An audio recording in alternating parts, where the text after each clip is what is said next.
Welcome to Leading at Lego podcast. It's a great opportunity for colleagues who are interested in leadership to connect, reflect, and learn about how it is to lead at Lego. To mark International Women's Day, I have invited a very, very special guest. Not only is Julia Goldin our CMO, but she's also a close friend of mine, so I'm really looking forward to this conversation.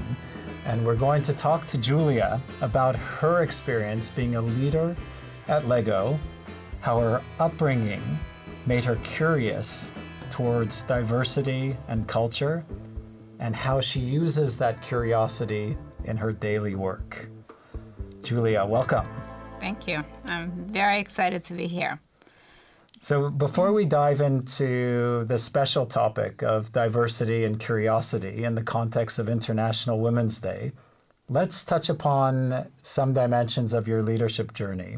So you've been with Lego for 4+ years. We started on the same day, and it's been a great journey to be on with together. Absolutely. What would you call out as one or maybe two key leadership moments for you so far over the past, 4.25 years? If I think about the first moment that is really stuck in my head, it was the first time when we were interviewed for Lego Web. And I was asked to kind of say, just make people feel comfortable that you're not going to come and make a lot of changes. Just tell them you're not going to change anything. And for me, that was a really important moment because it gave me, it felt really uncomfortable because that's not how I see myself. I see myself as somebody who loves to drive change and being a change agent. But it also made me realize that this was a very unique type of company and organization, and that it's going to take me time to be part of it to a point where I could be seen as somebody who can make changes. So if I fast forward to say what is this another sort of key leadership moment, I would say it's really what happened to me over the course of last year. Because with all the changes that we had to kind of undergo as a team, as an organization, but also with the external environment around us, I felt that I kind of discovered the real me. The real me, not the real me that was there before and just didn't come out, but the real me really shaped by the organization to a point where I could really connect with people and I can lead them. And I can lead them on a journey that they love, that I could inspire them and see the fire in their eyes. And that these moments now happen more and more frequently for me. And that I could also be super open about my own vulnerabilities as a leader, as a person. I think that is when you start truly feeling like you are your whole being and you can really realize your best potential because the environment around you allows that. And I think to me why that is such an important leadership moment is because I realize that it starts becoming an ecosystem where the receptiveness that I feel from the organization of me and who I am also enables me then to truly receive them and give them the best environment and opportunity where everybody can thrive, and they can thrive based on their own unique special potential and what they bring to the table. So I would say that it has been quite a journey, but maybe it started there in that moment where that I realized that it's going to take me time to achieve the kind of leadership level where I really felt like I was making a difference. And what changed in the context last year? So what was unique about last year that allowed you to feel maybe safe enough or experienced enough or established enough that you can show up wholeheartedly in the way that you're describing? It's a really great question because I've been reflecting on it a lot. But I think that what changed for me was actually exactly on this topic of diversity. That at some point there are a few people who are very key in that I work with. That I started to sense a sense of acceptance, a sense of respect, a sense of belief and trust that they would go on a journey, that they would explore the unexplored, that we could take risks together. And it took a while to get there. But once you kind of get that from a few individuals, then they start driving the masses. And then that kind of really enabled me, because it made me feel really comfortable to almost like, I would say, come out of my shell, or, peel the onion, be real me. Can you share from whom did you learn some of your most valuable leadership lessons? It was a combination of different things. So when I was growing up, and when I moved from Russia to the States, I didn't have enough belief in myself. And there weren't many people that actually gave me that sense of belief. So I think a lot of my learning was more around kind of beating my own expectations. But I do very distinctly remember that I was working at Quaker Oats after business school. And I had this, lady. She was, I think, probably one of the few women business leaders at Quaker who were actually running the whole division, Polly. And she was actually very supportive of me, even though I was quite junior. But I remember that she sat me down about 3 years in, and she said, what are your thoughts about the future? And at that time, I was entertaining the idea of going to Coca-Cola because I had an offer on the table, but it was in Atlanta. But it was an international role. It was a global role. It was a role for a big international company with a really exciting brand. And I remember very clearly, Quaker was a Midwestern company. It was before they were owned by Pepsi, so it was very Midwestern values, and very U.S.-centric. And Polly was quite an open-minded person. And I remember when she asked me about it, I said, well, I'm really torn because I love the company and my family is in Chicago and it's all great. But I have this opportunity that feels a bit scary. And she said to me, you should go for Coke. And I asked her why. And she said, you'll never succeed here. You will never succeed here. Why is that? Because she said, look at you. You are 26, I think I was, 27. You've already been through one marriage. That was a bit of a mistake from the past, but it was. You are traveling the world on your own. You're going to Morocco on your own. Look around you. People here, they like being married, having a house in the suburbs, 2 cars, 1 dog, 2.5 children. That's the life. Those are the kinds of people that they're looking for to have around them. You're too different. And that was a very big leadership lesson for me, because for me, that signaled something. One, the fact that I was different. Second, the fact that that cannot be the way of the future. So I went to Coke, and I think I discovered myself there in some ways. It was sort of the start of the journey to say, yeah, you can do it. You can do these things. But it was a very big diversity lesson. So that was sort of one leadership moment that was not super positive, trust me. It was very challenging to move away from my family and take something very known. But I don't know whether she also nudged it a bit to push me. But it was a very good push. And that was one. The second leadership lesson that was probably connected to this somehow was when I did the same to somebody. I was in Japan. And I had a team of people working for me, but Japan is super hierarchical and very male-oriented. And I had a woman who was actually working in research and development, but she wanted to do more. And she was Japanese? She was Japanese. Yep. And I felt she was fully capable of doing more, but she was this little person. I mean, physically, she said, look, I'm so little. And I gave her a big project to run. And she said, how am I going to run this big general management project with all these guys that I have to deal with? On top of it, some of those were external and bottlers and whatnot. And I said to her, you can really do it. And I supported her through it. And she came out, with a really big experience, but much more confident in herself, having really done something. And I think that that's what we owe to others. It's like passing the baton a little bit to say you can do it. Do you feel that it's because of those experiences that you're passionate about diversity, or what else is behind your passion and your interest? And of course, I use the term diversity, but we're really talking about diversity, inclusion, and belonging. I think it goes even deeper than that for me. I think my desire or appreciation for diversity and inclusiveness comes from the fact that I felt unincluded and unaccepted for such a big part of my formative years. Because when I lived in Soviet Union, I was labeled Jewish. I was labeled, and that label sort of created a lot of limitations up front.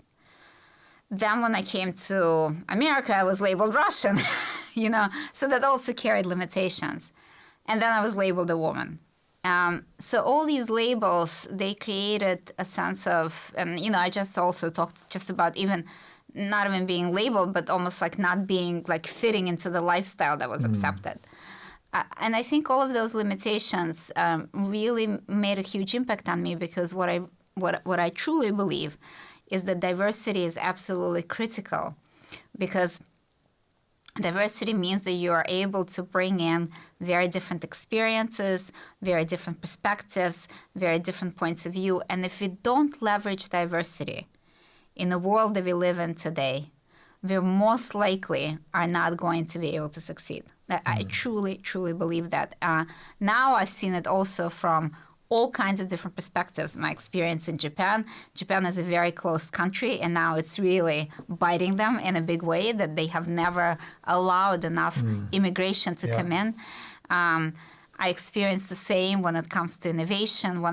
Any situation where you have too much of the sameness, too much of the same opinion, same perspective, and same background, you're really not. You're most likely ignoring or not connecting with a huge proportion of your audience, because our audience is diverse. That's the bottom line. Exactly. When we talk about diversity or inclusion, at the core is underpinning it is the qualities of curiosity and and having an open mind and being progressive and willing to experience new things and explore new thoughts. Can you share a little bit about how you, in your day-to-day life, stay curious or progressive, and how you open your mind, because life is changing around us all the time, and different people are bringing new points of view all the time. So how do you stay fresh and stay curious? I have an insatiable appetite and huge capacity to continue constantly trying to explore new things and look at things in a different way, and, also be open to connect with people from different walks of life. So my day-to-day life, I would say, on the weekends, I spend a lot of time reading, listening, connecting with people, going to the theater, but also doing some experimental stuff as well. Like, really trying to see what's out there, traveling, and being able to, I've been always, maybe because you asked this personal question, but I've been always very mesmerized and inspired by writers. And there's a few like sort of iconic singers that have really resonated with me, and poets, Russian iconic singers and poets. But their shtick was about this insatiable curiosity about life, that the best stories and the best learning is in life. And you have to be able to connect with people from different walks of life.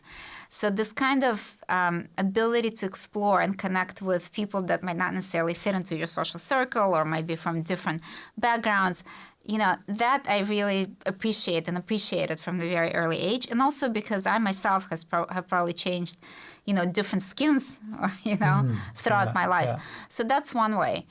But I think the other big way, which for me has been really, really important, is that, when I sort of broadened my organization and my team, we have I feel I have quite a diverse group of leaders in PMD amongst my direct reports, but also their direct reports. And when we're all together, we have focused a lot on working as one team.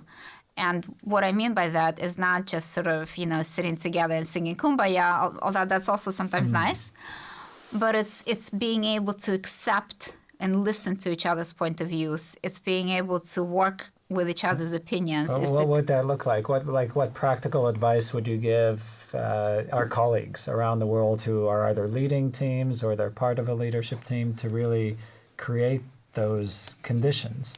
I think it's two things. I think one is, as a leader, you have to create an environment and role model this kind of openness and ability to embrace every single person in your team and to leverage and celebrate their diversity.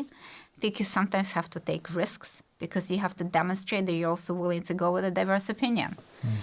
And that's sort of on the part of a leader, because if you don't role model it, not just by sort of giving people a stage, but then saying, okay, thank you very much, let's have opposing views, but let's go with a consensus, or let's go with what we've done before, but clearly demonstrating that you're actually able to follow a diverse or support a diverse different way of doing things, and you're willing to give it a try. I think that's one thing that you need to do as a leader. But I think another really big thing is for the receiving end, because the thing that maybe another lesson that I learned from this friend of mine who worked a lot with gender balance and inclusivity, there's a lot of people who are focused, especially when it comes to gender, on what do women need to do to succeed, and be more effective. Speak differently, dress differently, act differently, be more decisive. And she basically said, hey, stop trying to fix women. Fix the world around them so that it's more accepting. I think that's another very big thing, that we ourselves need to also role model acceptance of diverse opinions of our colleagues, not necessarily our teams, and be tolerant toward that, and work with people to help them to appreciate and accept diversity. That's not always easy. Diversity is about more than just gender, but you are a woman, you're a prominent woman leader, very senior woman leader in Lego. Within the Lego context, how do you experience being a woman, and what do you see your role in trying to, at a corporate level, or within an executive leadership team, to cultivate those conditions? I don't like to sort of brand it as women versus men. I think it's deeper than that, or it's a bit different. I think it's more about different style of working and different style of connecting with things. So I'm more emotional, and I'm sometimes, in ELT form, for example, I'll put a lot of very honest and open opinions on the table. I'll talk about, inside out, warts and all, who I am and what I am. And I think that helps our colleagues to also feel comfortable maybe, or inspired, or maybe nudged to share something. And I think this kind of more emotional leadership is good. I'm not the only one like that. I have plenty of guys I know who are also very emotional leaders. But to be more tolerant, to accept the fact that there are some flaws, that I think is one aspect. I think the other aspect, of course, is the aspect of communication, how you communicate. I don't tend to be sort of super opinionated or drive to decision very quickly. Sometimes I need to mull on things and talk through them more. And I feel a sense of, I think that some people are like that and they need that. So I do feel that within the Lego context, I am bringing a different way of leading, a different style of communication, a different style of connecting. And maybe you would call it, sometimes these are called more female traits of leadership, but personally I feel that they're just different traits for different people. Yeah, and I think they're, and more research is suggesting they're very powerful traits for any leader. And, I could acknowledge, obviously, we spend a lot of time together. I see you in many different contexts, including in ELT. And, I know that my experience is it's always very powerful when you're willing to expose yourself and be vulnerable. And I know at least what it helps me to soften. I could be very intense or have my armor up. And I think it has that effect on the groups as well. And I think demonstrating the bravery to go there and to be open and vulnerable allows the connectivity to happen. And, I really admire you for stepping into that space. And of course, that's something that we're trying to capture to some extent in the leadership playground, in terms of creating this context where people can be brave, can share and give feedback and have open and honest dialogues. Can you share a little bit about how you see the playground, leadership playground, playing a role in cultivating an environment that supports diversity. When I saw the leadership model for the first time, it really connected with me at a quite deep level, because I could see myself being almost validated or accepted in that model, that I belonged in that playground, but also that these were the kinds of behaviors, curiosity, bravery, focus, real engagement and excitement about something that you do, that really resonated with me and who I am. I could use them to describe myself. But also very important for me was this idea of a playground, because I think children are taught to be much more accepting of diversity. At least anytime they come into any kindergarten or classroom for the first time, the thing that they're taught is to be accepting and caring for each other. And they're much more tolerant. All of the other stuff, all the prejudices that happen, they are something that we impose on them, society imposes on them over time. But they start the world and life very pure. So I really love that. If you could change one, so you have a magic wand, you could change one thing in our ways of working at the LEGO Group, which you believe would help diversity flourish, what would that be? It's always that one thing that is super tough. You only get one wish. I honestly believe that we have to create much more of an inclusive mindset, a desire for inclusivity amongst people who've been here for a long, long time. It's not to brand people and say that they're not inclusive. But I think when you've been somewhere for a very long time, it's more challenging to accept something completely fresh and new. But if you really want it, you'll not just accept it, you'll seek it out. And I wish we could create that kind of desire and pleasure in seeking out diversity. Yeah.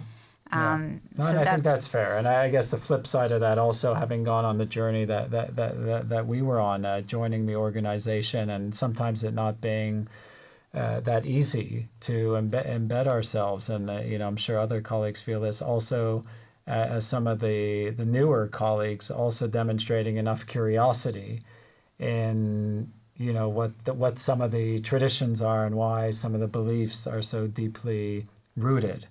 And I think it's the combination of that, the curiosity in both directions, where, so much possibility exists.